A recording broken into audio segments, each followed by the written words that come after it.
السلام علیکم ورحمۃ اللہ وبرکاتہ۔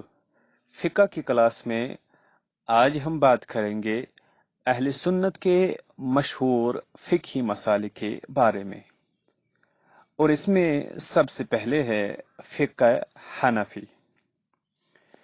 فقہ حنفی اہل سنت کا سب سے بڑا اور مشہور ترین مسلک ہے، اور دنیا کی سنی آبادی کا بڑا حصہ فقہ حنفی سے وابستہ ہے۔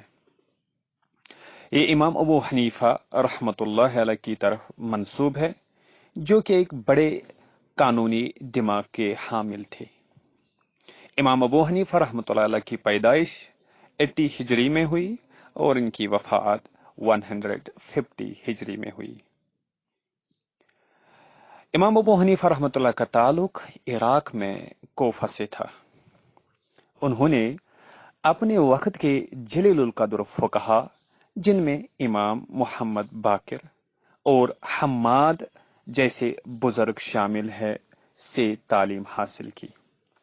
امام محمد باقر کی پیدائش ہے 57 ہجری اور ان کی وفات اور انتقال ہے 114 ہجری، اور امام حماد کی سن وفات ہے 120 ہجری۔ امام ابو حنیفہ رحمۃ اللہ سے پہلے کے جو فقہا تھے، ان کا طریقہ یہ تھا کہ وہ کسی مسئلے میں اسی وقت اجتہاد کیا کرتے تھے جب وہ مسئلہ ان کے سامنے پیش کیا جاتا۔ امام صاحب نے اس کے برعکس ایک نیا آئیڈیا پر کام کیا کہ تمام ممکنہ مسائل میں اجتہاد کر کے ایک کامل فقہ تیار کر دی جائے جس میں ہر مسئلے کا حل موجود ہو۔ خوش قسمتی سے انہیں نہایت ہی لائق اور ذہین شاگردوں کی ایک ٹیم میسر آ گئی، جس کے ساتھ مل کر انہوں نے یہ غیر معمولی کام سر انجام دیا۔ ان کے شاگردوں میں امام ابو یوسف اور محمد بن حسن شیبانی کو غیر معمولی اہمیت حاصل ہے۔ امام ابو یوسف کی سن پیدائش ہے 113 ہجری اور ان کی سن وفات ہے 182 ہجری، اور اسی طریقے سے امام محمد بن حسن شیبانی کی سن پیدائش ہے 131 ہجری، اور ان کی سن وفات ہے 189 ہجری۔ امام محمد حسن شیبانی نے اس پوری فقہ کو کتابوں کی صورت میں مرتب کر دیا، ترتیب دے دیا، جو ان کے استاذ کی ٹیم نے تیار کی تھی۔ امام ابو یوسف نے اس فقہ کو سلطنت عباسیہ میں عملاً نافذ کر دیا۔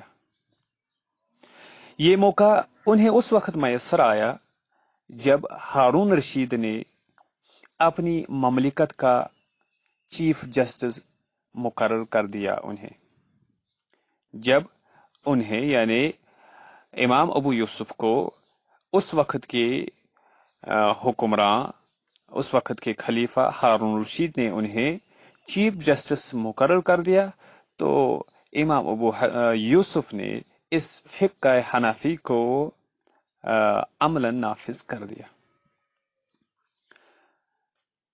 اس وقت فقہ حنفی اہل سنت کا سب سے بڑا فقہ ہے، اور اس کے پیروکار جنوبی ایشیا، ساؤتھ ایشیا اور وسط ایشیا میں یعنی سینٹرل ایشیا میں میجارٹی میں ہیں، غالب اکثریت میں ہیں۔ ایران کے سنی مسلمان بھی عام طور پر فقہ حنفی ہی سے تعلق رکھتے ہیں۔ اس کے علاوہ فقہ حنفی کے پیروکاروں کی بڑی اقلیت دنیا بھر میں پائی جاتی ہے، اور ایک سنی مسلک ہے فقہ، سنی فقہ ہے فقہ مالکی۔ اس فقہ کے بانی ہے امام مالک بن انس، اور امام مالک بن انس 93 ہجری میں پیدا ہوئے اور ان کی سن وفات ہے 179 ہجری۔